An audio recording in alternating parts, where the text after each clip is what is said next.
us because we have spiritual cash up segment, the later part of the session. So let's get started. We'll try to rush through because we have a lot of content to cover today. So I'll get started by invoking the blessings of God and Guru through our opening prayers. So let's get underway. Give me a sec. All right. Gurur Brahma, Gurur Vishnu, Guru Devo Maheshwaraha, Guru Sakshat Parabrahma, Tasmai Shri Guruve Namaha. Vasudeva Sutam Devam Kamsachanuramardanam Devaki Paramanandam Krishnam Vande Jagadgurum Krishnam Vande Jagadgurum. Radhe Radhe, good morning, good evening, everyone. Let's get started. So today we will continue on the discussion that we've been having on the topic of Brahman, Paramatma, and Bhagwan, because that is the Paratattva we have been talking about in connection with the shloka that we are on. So let me do a quick recap. That way we get back to it. So today we will do it a little differently because we have multiple shlokas, and you'll see why we have multiple shlokas because they are all related to the discussion that we're going to have. And we have about 30 minutes to cover that. So I'll recite the shloka and we'll continue to go. We'll not take any hands today. So the shloka that we are on is 5.18, where it says, Vidya Vinaya Sampanne Brahmane Gavihastini Shuni Chaiva Shvapake Cha Pandita Samadarshinaha. So this shloka saying that truly learned with the eyes of divine knowledge see with equal vision a Brahmin, a cow, an elephant, a dog, and a dog eater. And the definition of truly learned is one of the aspects of that is not only knowing the Swa Tattva, who are we, but also knowing the Para Tattva, which is God Himself. And as manifestation, different manifestations of God is what we were talking about yesterday, and we'll continue to build on that. So this was the shloka, and this is what we spoke about. From a physical perspective, they are all separate entities. But as we develop a higher vision, which is a spiritual vision, then we are able to see divinity in all of them, right? This vision is bestowed upon us a gift when we advance spiritually. This truth starts dawning on us that we are all fragmental parts of God, and everybody that the Paramatma aspects resides in everyone. God is there and everybody is a divine soul. So this is the concept that we are talking about. And you see divinity. And in connection with that, we said that these are the four delusions that we need to dispel. That is the Swatattva. First of all, we consider ourselves as a body, which is not the case. The body designation or anything which is a logical extension of this gross body is not truly us. And then we got to Paratattva is what we are talking about. So this is the discussion we will carry forward today. The Paratattva part of it, who is God? Is there one God or many? We will get into all these concepts. To begin with, we started with there are three manifestations of God like vapor, water, and ice. God exists in three different forms: Brahman, all-pervading aspect, then the Paramatma, and the third one is Bhagwan itself. So we'll touch upon all of these topics. So let's move on. These are the three manifestations of God, we said, and these manifestations can coexist at the same time concurrently. Now let's continue to build on this. Now, what does Bhakti Shatak, which Maharaj Ji has written, says about Brahman? It says, Sarva Shakti Sampanna Ho Shakti Vikas na hoy Radhe Radhe Sat Chit Anand Roop Jo Brahma Kahave Soy Radhe Radhe. So this aspect and Bhakti Shatak, the Brahman aspect, is defined as the form of God in which all the divine powers are present. but are totally dormant. Okay, the key word, operative word is they are dormant. Not that it doesn't have. Yesterday, this question came up, is it Satchitanand? Of course it is. So if you look at it, it is merely a divine existence and it is called Satchidanand Brahm. Sat is active, Chit and Ananda are dormant in this particular state. And this is from Bhakti Shatak, which is again a distillation of all the scriptures for us, Maharajji. And Bhagavad Gita, what does this shloka 14.27 says, 27 says? Like we go back and forth. So included this shloka as well, where Lord Krishna is saying, Brahmano hi pratisthaham amritasya vyayasya cha shashvatasya cha dharmasya sukhasya kantikasya cha. So he's saying, I am the basis of this formless Brahman. Okay, very clearly, unequivocally, he's stating that the immortal and imperishable of eternal dharma and of unending divine bliss. So he's saying, I am the basis of that. So the Brahman, the formless aspect, all pervading aspect that Jnanis worship, he's saying, I am the basis of that formless Brahman. Okay, it's not different from me. And that is what we are talking and discussing as well. Furthermore, there is another aspect of formless God which a lot of people can relate to here. It says, रसोहम अप्सु Kaunteya प्रभास्मि Shashi सूर्ययो Pranav सर्ववेदेषु शब्दखे पौरुषं नृषु. Now, this formless aspect of God is the syllable Om. You know, a lot of people like to meditate upon Om, and it is called an. So, in this particular shloka, Lord Krishna is saying, I am the taste in water. Taste in water. See, if you don't have, how does the taste come? It's through saliva, which is water. And if you don't have it, if your mouth is dry, you cannot taste anything. And he's saying, I am the taste in water, son of Kunti, and the radiance of the sun and moon.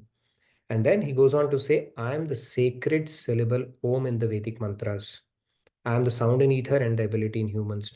It's important to understand this in perspective here. Now, Om is the Bij mantra or Vedic mantra. A lot of shlokas also start with Om. A lot of Vedic Ucharan start with Om. You can meditate upon Om. This universe is called an Om universe because when the creation was made, right? So, how does it come about? First, sky or ether was created, right? Through from sky or ether came the Vayu or the air.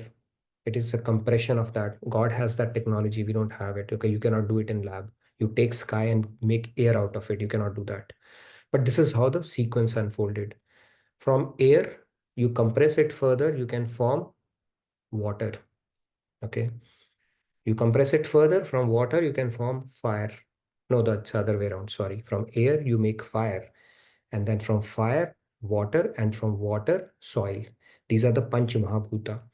Now, which one came first? Ether or sky? And ether or sky is a medium through which sound travels. Okay. Even Bible states sound travels. So the very first word, if everything is quiet, okay, you sit in a very peaceful state. All you can hear is this, that is a cosmic vibration, Om itself. Okay. So when Modi ji had told to beat those thalis, you remember that? Then universe had two sounds, okay, Om and those thalis. But other than that, it's just Om. Nevertheless, the reason it is called an Om universe is because the ether, that is where the sound travels. Even Bible states that first there was sound because the sound, the ether is directly mapped to the sound aspect, the hearing aspect of it. And the air is to the skin, feel aspect of it. The fire is to the form, sight aspect of it. The water is to the taste, tongue aspect of it. And soil is to the smell. It has smell in it as well, which is mapped to the nose. So first it started with sound. The Bible says first there was word, the word was with God, and the word was God. Okay, so the Om is the first syllable, which is the Beej mantra of everything, and everything else manifested from there, that point onwards. But that is why Om is also a Nirakar or a formless aspect of God only. And a lot of people meditate upon it, which is great, but this is a formless aspect of it. We'll get to the form part of it tomorrow, not today. Tomorrow we'll continue on this discussion. Today we will continue to talk about formless and the Paramatma aspect of it. So I hope it puts the Om syllable in perspective as well. A lot of people have questions about that as well. Now, three forms, and then the second one is Paramatma. And this is what Bhakti Shatak says about Paramatma. It says, Sarva Shakti Sanyukta Ho, Nama Rupa Guna Hoya Radhe Radhe, Leela Parikar Rahit Ho, Paramatma Hai Soya Radhe Radhe. So about Paramatma aspect of God, what Maharaj Ji is saying is Almighty God who has an all beautiful divine personal form, who has every divine power and who has also uncountable names, forms and virtues, but who does not perform divine leelas, pastimes, and who has no intimate divine associates is called Paramatma. So all attributes, more attributes have manifested in Paramatma, none other than Satchit Brahman rather. There was no other attribute that manifested. But in this case, if you look at it, this has names, forms, and virtues as well. But it is bereft of divine associates, which is Parikar, and no pastimes, of course, no leelas. Okay, this is the Paramatma aspect of it, which is the goal of yogis, Ashtang yogis as well. Now and then what does Bhagavad Gita talk about it? Bhagavad Gita in this 10.20, it says that Ahamatma Gudakesh Sarvabhuta Shayasthitah Ahamadishya Madhyam Cha Bhutanamanta Eva Cha. He says, Lord is saying that, O Arjun, I am seated in the heart of all living entities. He is very clearly stating that. He's saying, I am the basis of Brahman, I am the word Om. And then he's going further, goes on to say, I am seated in the heart of all living being entities. Tomorrow I'll talk about what he's talking about his personal form as well. Okay. We'll tackle that question because some people contend that, God cannot have a personal form. And what does Bhagavad Gita has to say about it? We'll talk about that. And then he goes on to say, I am the beginning, middle, and end of all beings. Okay. Period. So, seated in the heart of all living entities. And who is this God who's seated in the heart of all living entities? Let's try to understand that as well. I know I'm going a little fast today, so hopefully you're able to grasp, but feel free to stop me. Yes, Shriyame, you had a question?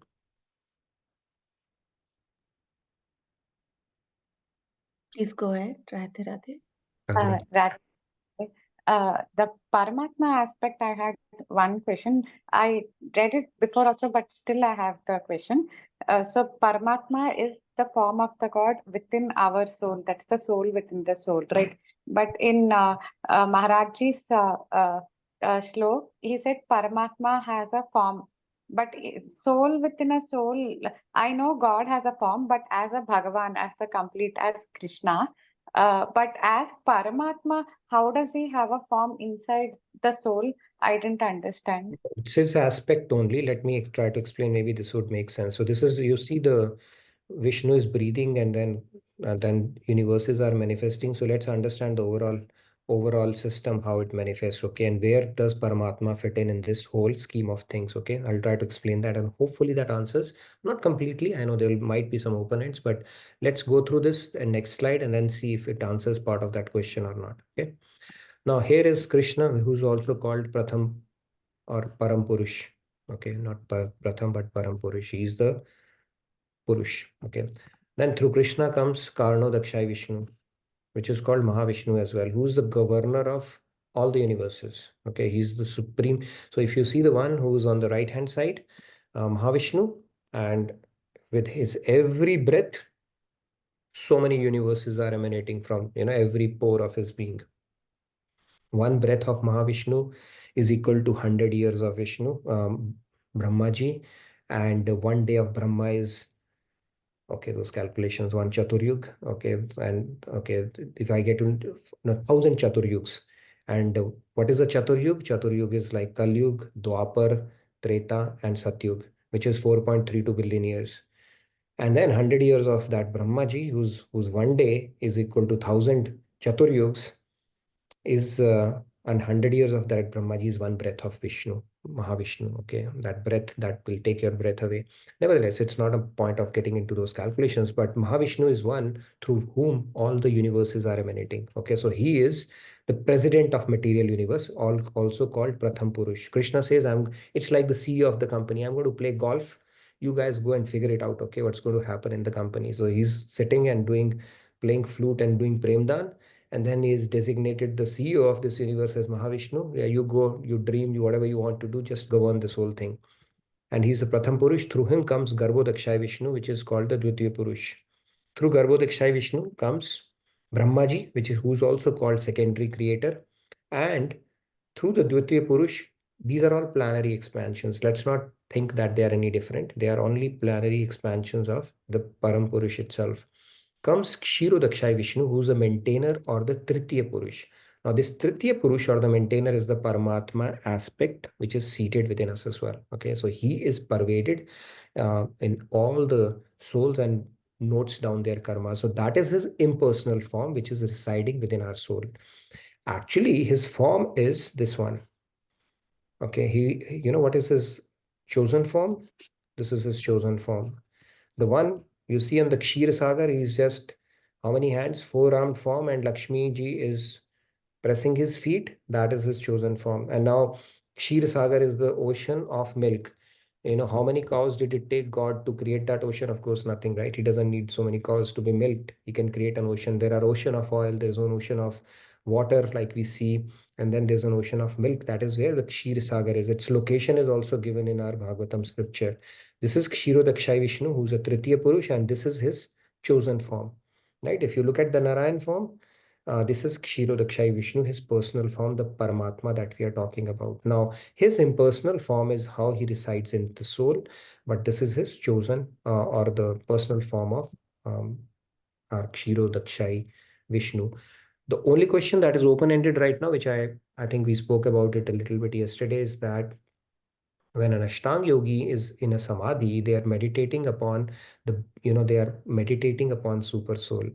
They are not meditating, or is it that their practice will culminate only when they practice this do the Sagun Sakar Bhakti, or how it will unfold? Because I have not met any Ashtanga yogi who understands Kshirodakshay Vishnu with the four-armed form.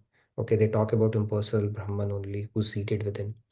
So that is an open-ended question that I'll try to clarify. But the Paramatma that we are talking about is nothing but this four-armed form of God.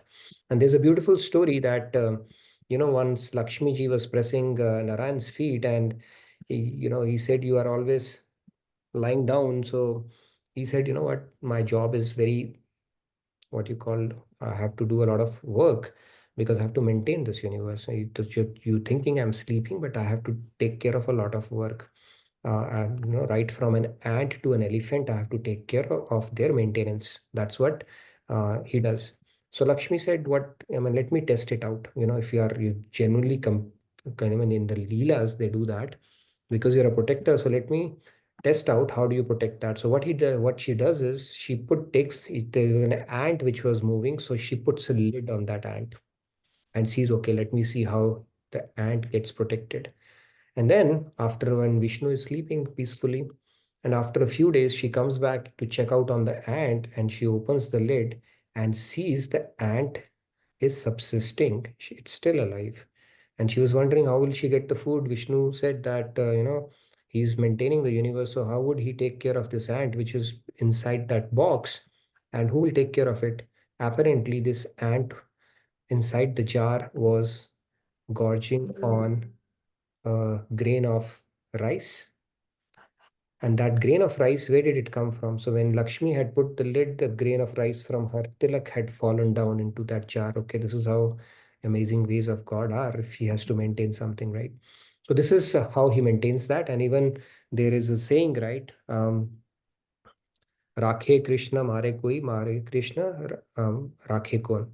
So if God has to save somebody or has to take care of somebody, he would anyway, regardless, do that. And for that, he doesn't have to wake up from his sleep. In his yoga nidra itself, he gets the work accomplished.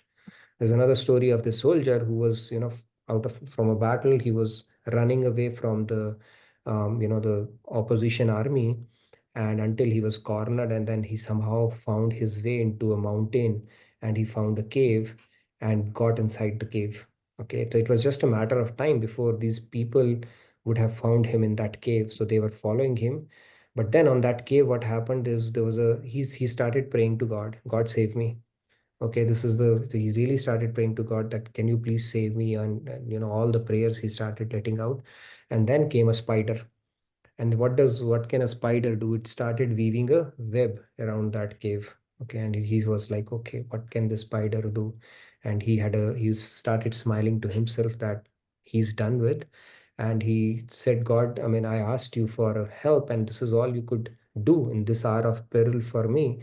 Nevertheless, the spider did its job. It weaved a web around that, opening, whatever that opening was, and this soldier stayed there waiting for the enemy camp soldiers to come and find him and then finally kill him. So, as the matter of fact, they did come. When they did come, they checked out on the cave, but when they saw the cave, they saw a heavy net there. And this one of the soldiers says, you know what, it looks like it is not being used by anybody, and there's a huge net. If anybody had come, you wouldn't have seen that. So they didn't even bother to check that. So the point is, God doesn't need to, if he has to intervene, he can do it in magical ways. And the protector and the one who's our silent witness and the protector is the Paramatma aspect of God. This is his personal form, the form that he manifested with, even when Devaki was in jail, right? He came in this four-armed form until Devaki said, looking at you, I feel like reciting Vishnu Sahasranama, or so can you come in more palatable form so that I can treat you like a baby or see you as a baby? And then he vanished a couple of his arms. And this official form, he also manifested when, uh, you know, during Gopi Geet also, by the way. Okay, there's a interesting story that during Gopi Geet, what happened was Krishna vanished because gopis had a bit of pride that we look very beautiful and Krishna is with us, and he vanished. Until, during that Leela, when gopis were searching for him, he manifested in his official form, you know, uh, four-armed form, and Gopi started making fun of him that what kind of a joke is this and that. But nevertheless, he continued his an official form until Radharani came, and the moment she came, a couple of his arms vanished because he cannot maintain his official form when the matter is of love, right? So nevertheless, so this is his Paramatma form. This is his personal form. How do yogis achieve this form? Paramatma, the personal form of God, is an open question. I get that. But his impersonal form is the one which is permeating and energizing our soul as well. And that is the one which is the one we talk about Dwa Suparna, Dwa Sakha, right? There are two birds which are sitting. One is, perched on the branch. But the one bird is have the back towards the other bird. So one bird is tasting the fruit, the other is simply observing this bird. So the one which is observing is this one, the Paramatma aspect of God, which is seated within all of us. So this is the second manifestation of God. Tomorrow we'll talk about the Bhagavan aspect of God. And the reason it is important for you to know is because if we plot a graph, let's say between bliss of God and sweetness of God, right? So the hierarchy is like Brahman. If this is how much bliss you get from a Brahman, it increases in Paramatma because more qualities they manifest.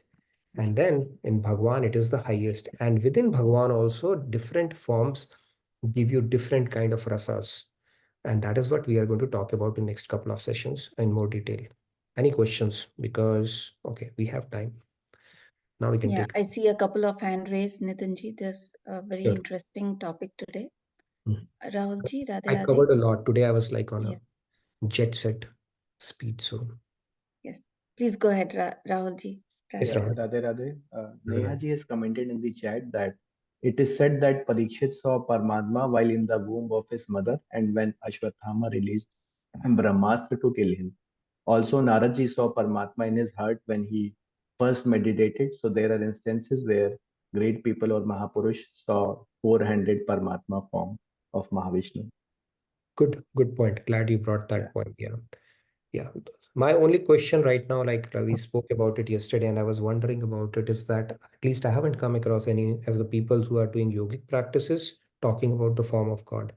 And if they don't want, then why would God even manifest, right? At best, what they can do is they can enjoy the bliss of, can they even have a union with Paramatma if they are not devoted to them is the question here. Right now, the key concept here is like we say, right? Yoga yoga jnana jnanu jeh nahi Rama prem pardhanu. So without devotion, you cannot really achieve, you know, break the shackles of Maya. It's like, can you enjoy a samosa without aloo? Right? There's no point, right? So similarly, without devotion, none of the practice carries weight. Okay, you need to mix devotion to really reap the benefit. Otherwise, you are just simply fueling your pride. People say experience, my own experience, this. Fine. I mean, you will crawl at a pace. You may get some few things. God has given you certain ability, right? But not the ability to break the shackles of Maya all through your self-effort alone. So yeah, devotion has to be mixed, but if an Ashtanga yogi is not mixing devotion, will they even be able to get access to Paramatma aspect is something I would like to get clarified, and I'd let you know as soon as I get a good answer on that. Yes, let's take a couple of more hands, and then I know we need to give at least 30-35 minutes. Mhm. Yes, Dhruv, Dhruvilji, 30 please go minutes. ahead. Yes. Radhe Radhe, actually, I had one question. So, uh, you said that the forearm form is also Paramatma, and the form that's sitting inside all of us is also Paramatma. Is that like how to visualize that? Like, I was not able to. Yeah, and then forearm form inside you, right? Too much to visualize. That is this personal form. See, in our scriptures, everything has a personal form and an impersonal form, right? For example, you talk about Yamuna, River Ganges. They have a personal form as well. Then you talk about the Vedic Richas, right? All the Thur Ved, Rig Ved, the Vedic mantras and Richas also have a personal form. So that is the personal form of Paramatma. That is an impersonal aspect that is seated within you. This is how you have to do that, and both can coexist. Yep. Yes, Tejas. Please go ahead, Radhe Radhe. Radhe Radhe, Tejas. Yeah, Radhe Radhe. I want to go back to the question someone asked yesterday. Like, is the soul or is the soul there in the inanimate object as well as a living object, right? And then we spoke about that ultimately, when you break down into an atom, there Not is still soul, we soul, spoke about not soul, the soul, the Paramatma aspect. the Paramatma aspect. Okay. So ultimately, everything boils down in the universe, right? Everything boils down to an atom. So the atom itself, so basically you can say the Paramatma is there in every atom in the whole universe, which is basically the building block of the universe, right? Very true. From a micro level to the macro level, if you look at it, Micro level, yeah. the same movement is magnified, right? For example, you have neutron, protons, or quarks, or whatever the case may, they have an axis, they have a tilt, they have a spin, and they have a velocity. Same thing Mhm. is happening at a macro level if you look at the planetary system as well, right? Same thing is happening here. So even if you break down the particle again, it's energy, right? It's It's an energy, energy because something is and sustaining it. And if that energy goes out of it, it will not be able to sustain itself as it'll well. not be able to sustain. So now again, if you break down that energy, it's Om again, I guess. Om, the sound, Om, the frequency. I mean, I'm just trying to break it down further and further. Yeah. I I I don't know. So basically, energy that whole part of it is basically energized by God. Now, what will that vibration be? Sound like possibly Om? I make don't know. But, Om. Okay. Okay. but this is the Yeah, that cosmos.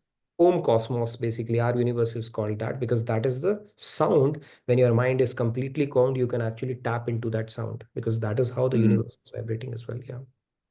okay. That was Okay. my question. No worries, Thank you. but this is a good discussion. Maybe we'll talk Yes. about it a little more when we talk about Om, as a complete discussion topic in one of our sessions. Sandhya, last one, quickly. Please fill out the feedback tracker. But anyway, we'll continue because we have another segment. But you could fill it out even now if you have more questions related to the Bhagwan topic, which is coming up tomorrow. Yes, Sandhya, go Yes, ahead. please go ahead, Sandhya. Radhe Radhe. So, regarding this last graph, that the bliss is proportional to the degree of sweetness.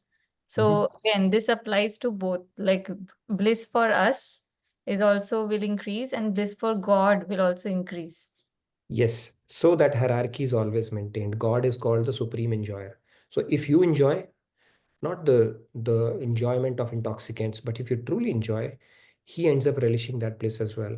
And that bliss that he gets through his own self, as opposed to the one that he gets through you, is what he gets through you is higher. It is called Swarup Shaktianand. What he gets himself is called Swarupanand.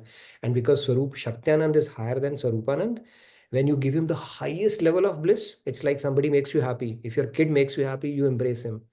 You love him, right? So he becomes enslaved to you. He said, "Oh my God, I'm willing to serve you now. The level of bliss that you are giving me is so much that I'm enslaved to you." So that is the reason why he becomes Bhaktavashya when we are able to give him. Last one we'll take from Rahul, and then I'll hand it over to Cash because I want to give her 25-30 minutes. Yes, last one, Yeah. Rahul. Please go ahead, Rahul. Radhe Radhe. There is a question in the chat from Priya BG that can you explain parikar in the four-armed form? There are no parikars in the four. Parikars are the saints and the associates, like in Krishna Leela, Ram Leela, people who, the paraphernalia, people, basically the things that he goes around with, the gang that God comes with, those are called parikars. We'll talk more about it when we get to the Bhagwan aspect of it. So let's hand it over to Cash now for the next segment. Annapurna ji, you had a real quick question, or maybe we can take it later, okay? Reserve your question maybe after this discussion. So over to you, Cash. Thank you. You can see my screen, right? Yes. All right. Thanks once again, Radhe Radhe, everyone. Thank you for this weekly blessing of bringing some of Maharaji's teachings. So, everyone has probably seen this toddler toy, right? There's a bunch of shapes, and there's corresponding holes that children try to put those shapes in. And so here you have a shape that is round, but you have a peg, you have a hole that is round, but the peg or the shape is square. And so no matter how hard anyone tries, it's not going to be a good fit. Even if you take a hammer to it and try to force fit it, it's not going to happen. So point here is no matter how many times you whack it with a hammer, a square peg can never fit into a round hole. It doesn't belong there. Which brings us to our topic for today, longing to belong. And we start a new chapter of the soul, material world, and detachment in today's episode 1. So let's dive in. To recap what we spoke about last, we left it on this question. So we said, God is willing to give us divine intellect when we surrender.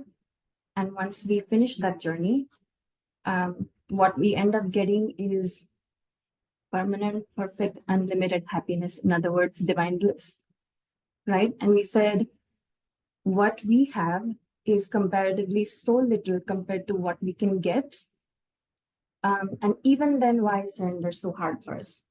So just as a reminder, surrender is not a one-time activity. It's a journey.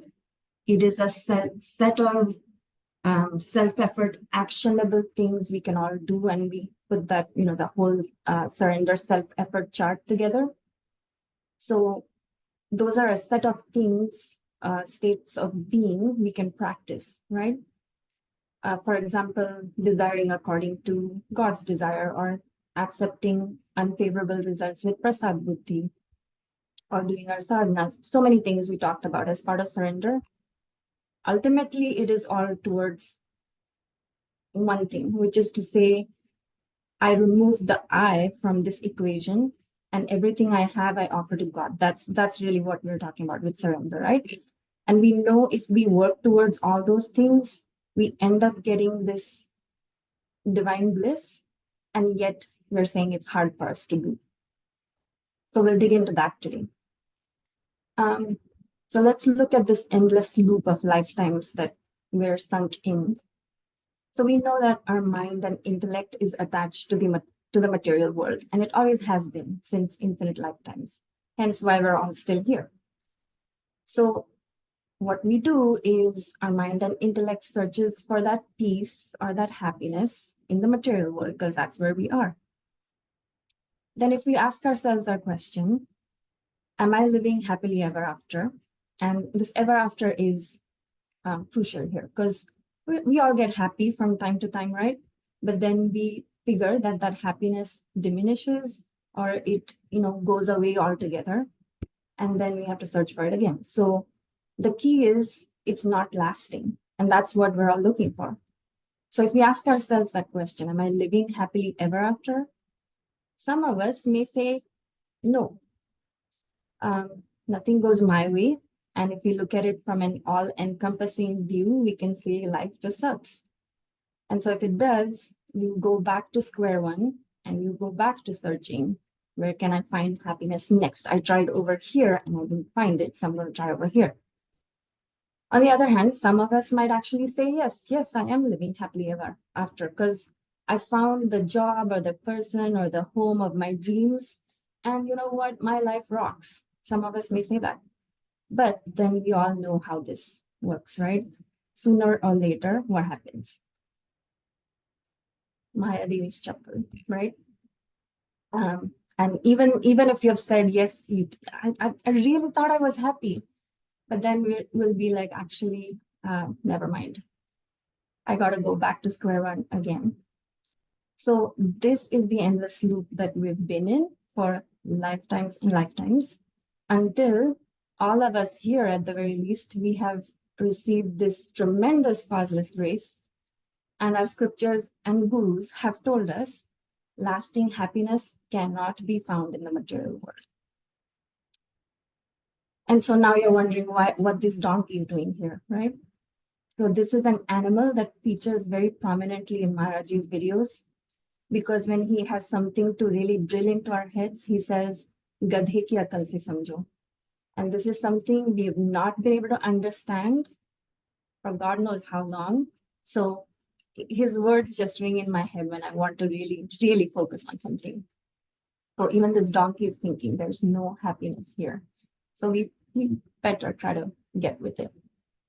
Anyway, so then when we hear that, maybe our first reaction is going to be, this blows my mind. Really? There's no lasting happiness to be found here in the material world at all? And that's when we find that's right. And I've just been hammering and hammering and hammering that square peg into the round hole and it's never going to fit. So then obviously the next question is, how do you break this infinite loop, right? So let's look at that. When we ask the question, am I living happily ever after? Who is this I that we're talking about? And if you recall from last week's discussion, we talked about the tadatmya, or the identification, or what do we feel that oneness with? We said, first of all, we feel that oneness with the body. Then we can feel it with the mind, because the mind is always creating desires, and we think there are desires. And sometimes, most times, we'll listen to the mind and we'll try to fulfill those desires, which puts us back in that infinite loop.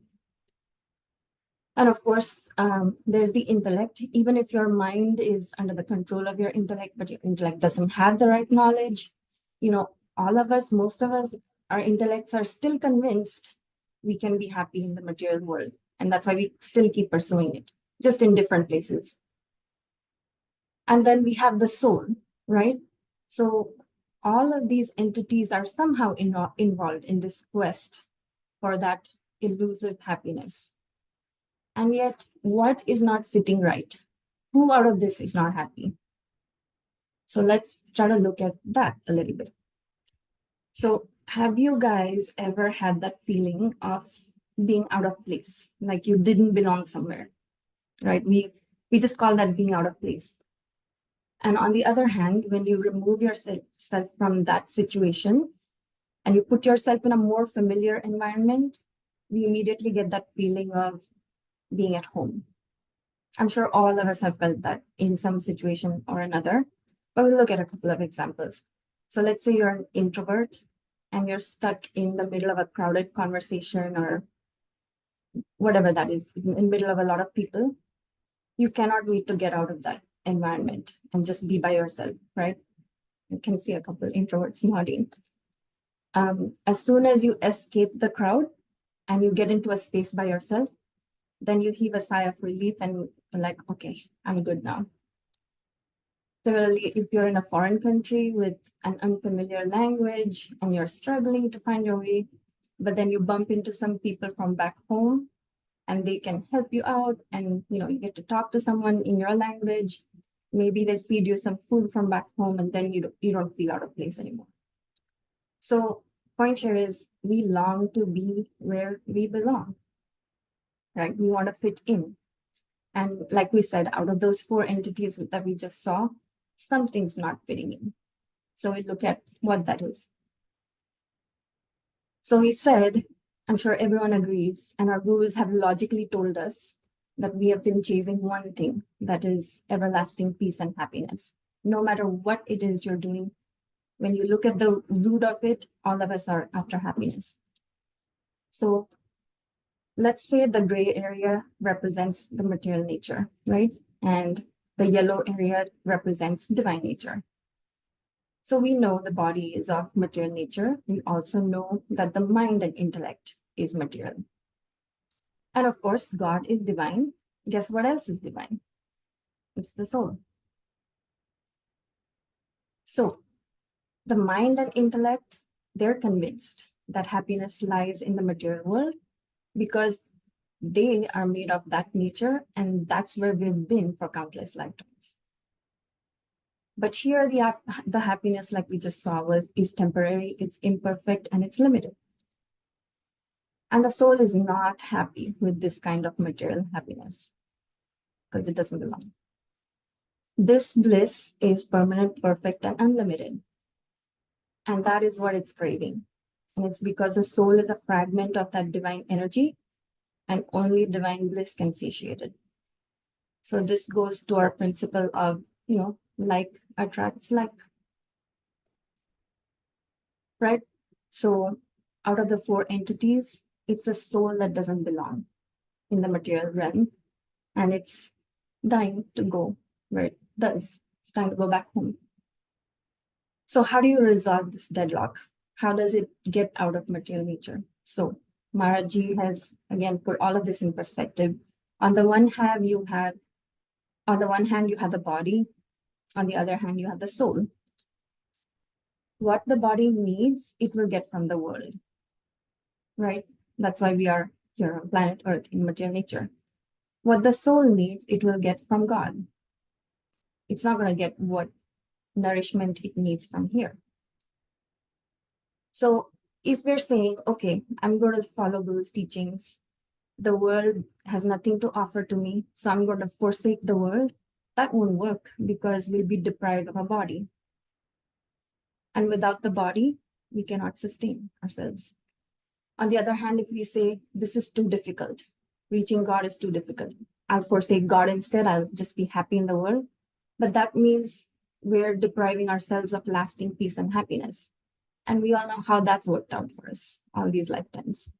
It doesn't satisfy us to just be here and not seek that permanent happiness. So Maharaji is telling us both are important because we need the body to be able to attain God, because how else are we going to practice our sadhana or seva or satsang? The body is the vehicle for us to do all of that. And in fact, in one of his bhajans, he has a line called Naratanupaya Kripalu Bhajan Kara, which means even celestial gods beg for this human form, because you cannot make meaningful spiritual progress without this human form. So to keep the body healthy, we need the world, because we need everything that sustains us, like food and water and exercise and sleep, all of that, which our body needs to stay in optimal condition, that the world has to offer us. So the lesson here is we can use the body and world not for our pleasure, but for our progress, and use it as a temple to get to God. Right? So what it boils down to is a firm decision is needed. We know we have a material path, and we know we have a spiritual path. And our guru is telling us that the happiness on this material path, which we experience after fulfilling any materialistic desire, it's only transitory. And it's going to immediately be replaced by another stronger desire. And that's how that chain of events will continue. And to prove that, Maharaji's argument is, over centuries, we've made so much material progress where we have all the conveniences and the infrastructure more than ever, but no one's truly peaceful or happy at heart. So our gurus are telling us, you want real happiness? Then don't go here. Go here instead, because that's where lies your real happiness. So he says, materialistic progress cannot purify the inner self, And without this, any hope of attaining peace and happiness is absolute madness. And so we all need to make a decision. Decide that the soul will never find lasting happiness in the world. And we need to convince our intellect of this so that the intellect will finally stop looking for it in the material world. So that brings us to how we can apply this knowledge to make it power. What is insanity? It's defined as doing the same thing over and over again, but expecting different results. So let's continue to be mad, but not mad in the insane sense. Let's make a decision. Lifetime after lifetime, we have tried finding happiness in the material world without success. So it's time to try something different. So we need to make a firm decision and convince our intellect that true happiness lies the other way. And so I will leave you with this one thought. Here we have us, our human body and the soul, right? On the other side, you have God. When we're fully convinced that we belong not to this world, but to God, then our inner peace will finally find inner peace. And that brings us to the end of this segment. As always, thank you so much for your patience and attention. Radhe Radhe. Radhe Radhe, outstanding. I think outstanding would be an understatement. Very free flowing, very structured. And I don't think anybody would have any doubt if you followed the presentation, it just flowed. I mean, that's what I felt, right? Ganges flows, right? From Gangotri to the Ganges, just flowed. And I love that, that craving to fit in somewhere, right? That really drives home the point. That is why we are still, something is missing part of it. Visually appealing and just drove home the points that you're trying to make. And very, I mean, I would say it was like pretty powerful and impactful presentation. If somebody has to understand this concept, why are we not finding happiness in this world? So loved it. Outstanding. Let's hear from our participants as well. Please do fill it out in the feedback tracker so that I can share with Cash, some of the outstanding stuff that she's been doing. So please fill out the feedback tracker on this as well. Yes, Sandhya, go ahead. Please go ahead, Actually, Sandhya as ji. well. Radhe Radhe Di, excellent presentation. And I think the most beautiful way of explaining the most fundamental concept of the spirituality that we all need to always, always, always remember. I actually still have a question, Nitinji. You said no one should have any doubt, but that's like a follow-up after the presentation, I would say. So this thing, right, needs for the body. Is there an absolute scale to understand what are the basic needs for the body?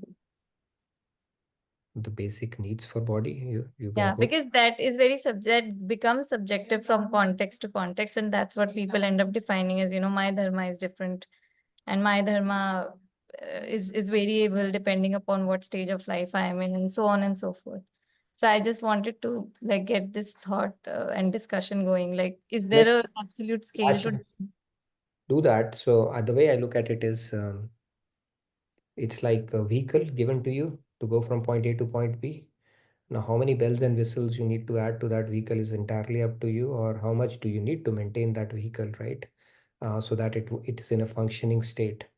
That line you have to draw somewhere, and more spiritual knowledge you acquire, the more you are able to calibrate around it, right? Somebody may say that I need, barefoot is fine for me given the kind of environment I am in, and somebody might say I need slippers. Somebody say no, I need a shoe with a comfortable sole to operate effectively. So that basic is different for each one of it, right? What is our need and what is our want is something that is the whole idea of balancing our need with the want. That is what spirituality is all about. So you continue to calibrate. Now, if you go with some of the bhautik or the materialistic theories around it, you can go with Maslow hierarchy. It keeps on defining your basic needs based on where you are in that pyramid. But that may not be relevant for everybody, because that is a purely material perspective. And if you go to saints, right, there are people who will go out and beg alms, right, where they become nirasharit. So are they even caring about, where they're going to get their next meal, or vitamin A, B12, vitamin D, and all that stuff that we care about? No, they are relying everything on the alms that they're going to get. And if you take it further, there are people who will not even beg and go for alms. They would get from, not even from the fields, harvest. They will get the harvest, which is Everybody has taken, and whatever is the leftover. So that keeps on getting calibrated as you keep on, because right now in the conditioned state that we are in, our need and wants, we are not able to differentiate that. But as we keep on evolving spiritually, we'll get a more understanding around, how do we start feeding more of our soul, and what is the optimum calibration to maintain and sustain this body, which is more like a vehicle that the soul is endowed with. This is how I would look at it, but happy to, let's have others chime in on this one as well. Cash, if you wanted to add anything, or anyone else. Kumarji saying Rahulji, roti, yeah. kapda and makan. Very simple. Yeah. Yeah, roti, kapda and makan, we all need.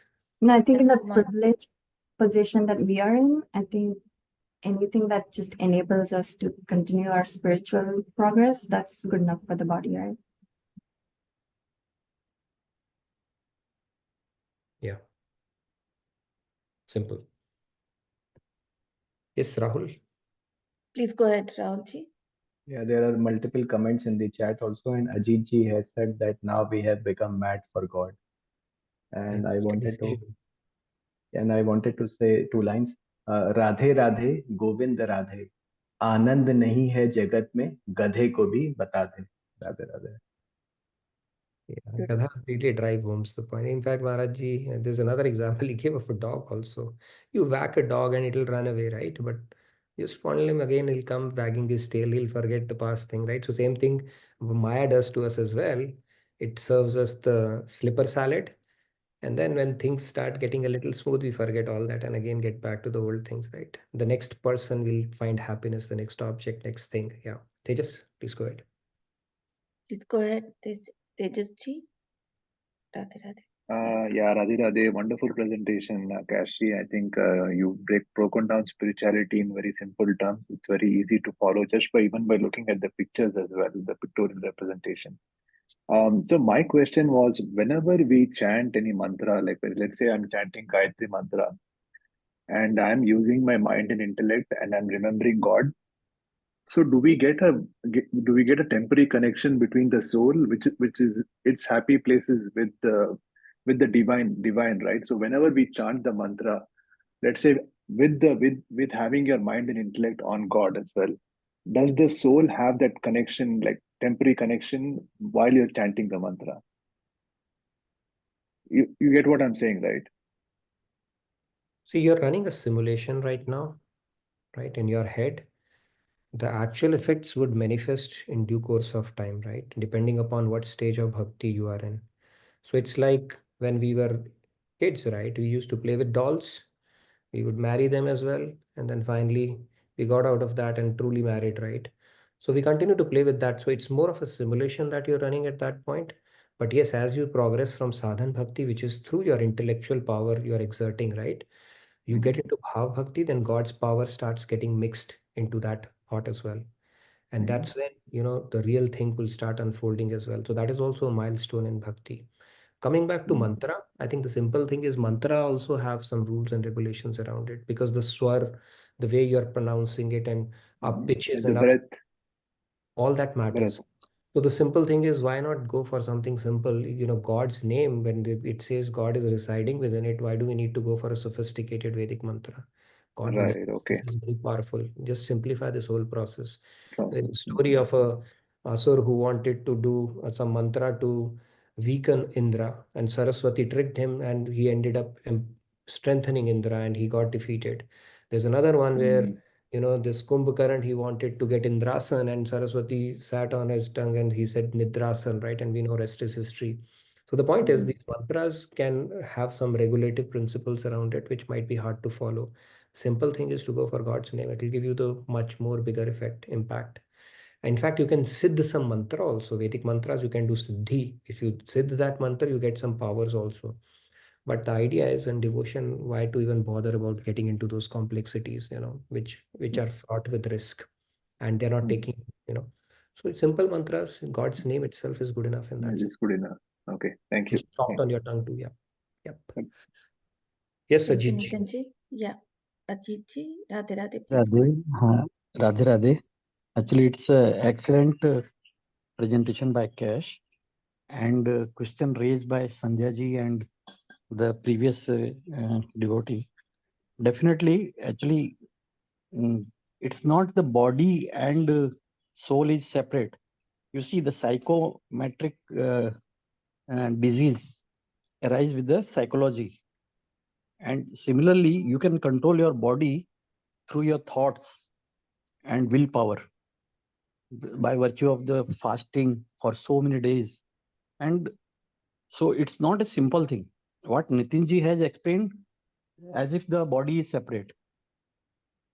So what I want to add, that there is a co-mingled both the things, philosophy or psychology or thinking, thought power, soul and body are cannot be distinguished separately. For example, you see the mobile, it's a hardware and software, and by virtue of their both the combination, we are getting the excellent result. So similarly, the human body or any creature for that matter, you take example of seed, small seed, and see how it grows to such a big tree. So body, mind and soul, it's very tricky thing, it's very complex thing, and in that sense the presentation by Cash is very logical, convincing and excellent for the younger generation to prove it scientifically. So what I mean to say, that either it has been understood by everyone or it is not understood. If it raises so many queries, thought provoking, then the presentation is excellent one, to my opinion. The reason is the world is not so simple that you can explain in a simple theory. It's very, very complex. Role of guru is there definitely in between. So this is what I want to add in the question of Sandhya ji. And the mantras also. Mantras, see, it's a software and you achieve something in the hardware. This is the miracle. Radhe Radhe.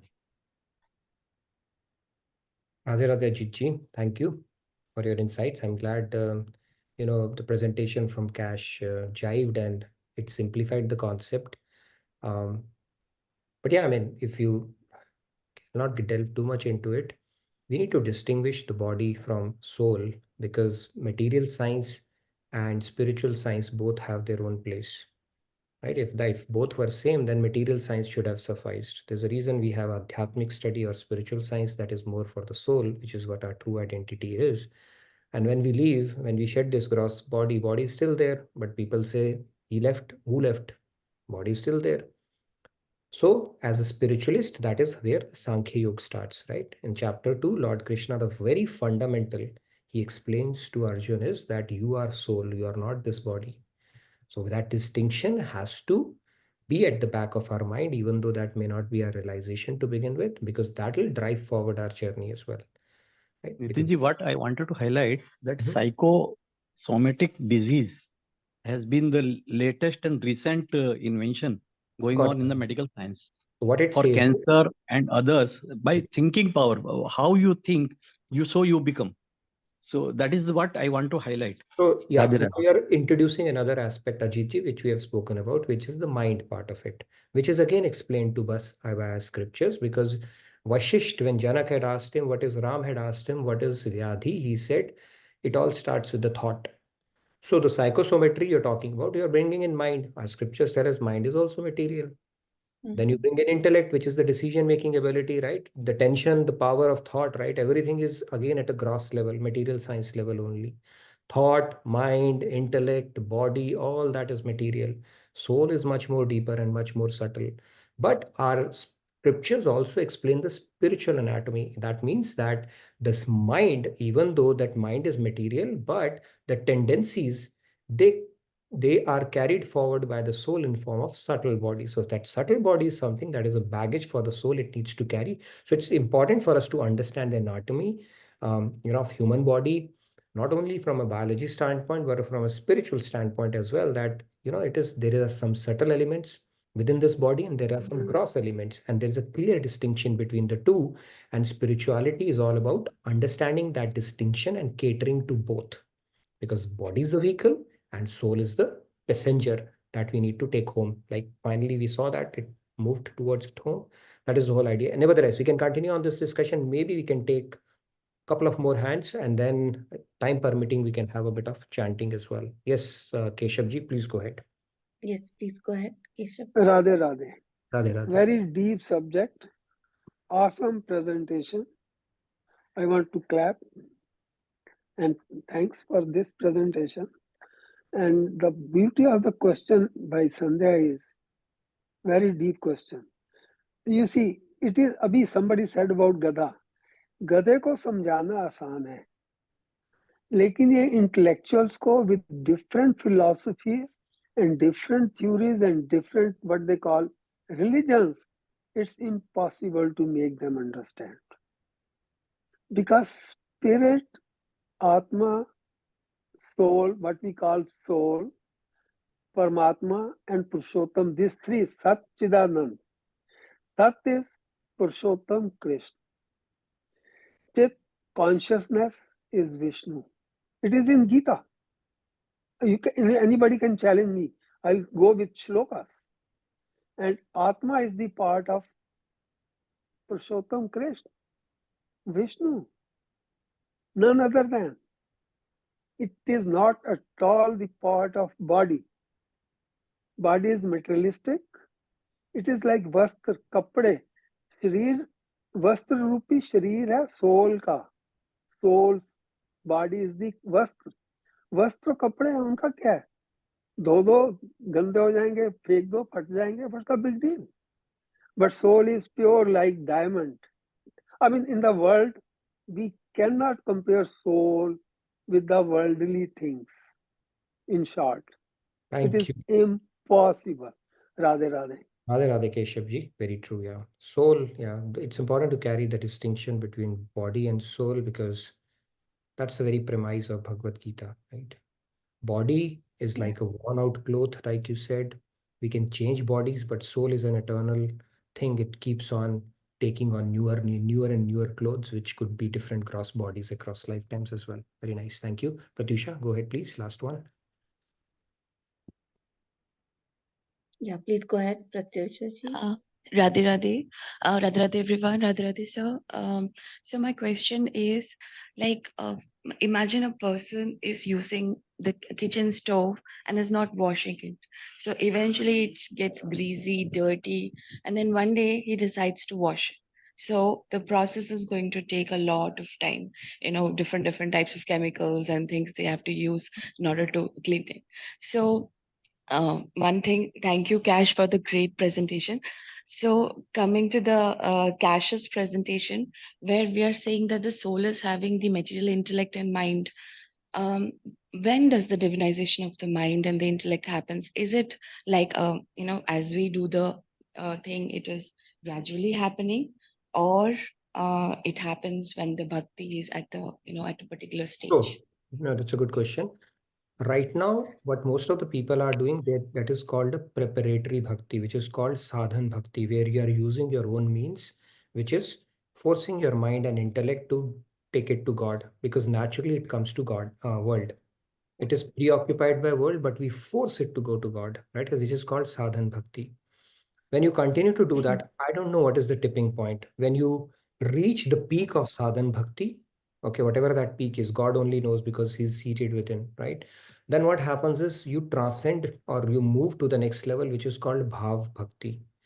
In bhav bhakti, what happens is God's yogamaya power starts intervening in your bhakti. And now the reverse starts happening.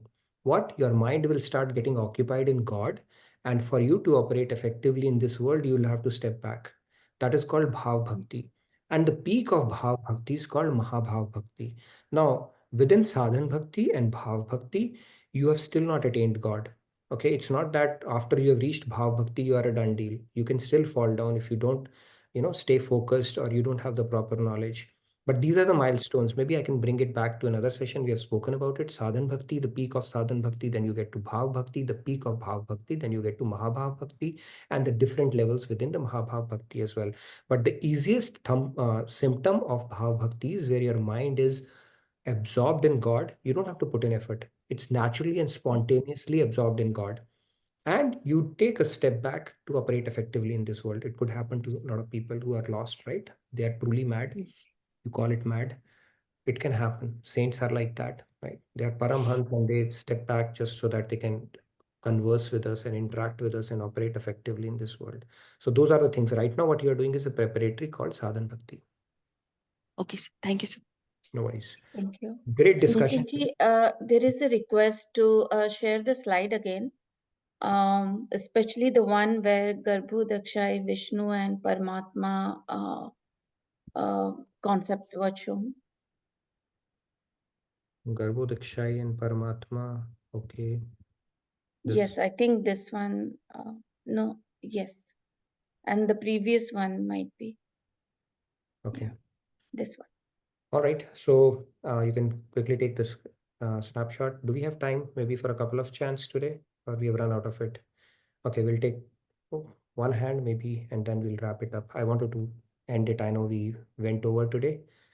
Or maybe we can do it tomorrow because it's already run over. So let's do that tomorrow because we will talk about the Bhagwan aspect tomorrow. So don't miss out on that. We'll continue on this conversation and try to conclude it maybe a couple of sessions, if not tomorrow. Quiz will not have tomorrow. So sorry, quiz masters, next week. But thank you again for your enthusiastic participation, and thanks, Cash, for the wonderful presentation that you gave. Thoroughly enjoyed today's session. Yes. Pretty engaging. So thank you, everybody. Thank you, Nitinji. Announcements, Awesome quick session. announcement. Yeah. The Swamiji's latest book is available Yes. pre-order with 30% discount. I think we already posted the link for that. Yes, I So do have check done. out. I have posted the link for that. Thank you for bringing it up. Right. And tomorrow, Selfless team is going to make a presentation as well, okay, on Ram Navami and Mother's Day. So that's another special thing planned for tomorrow. I'm looking forward to it as well. Yes, Sandhya?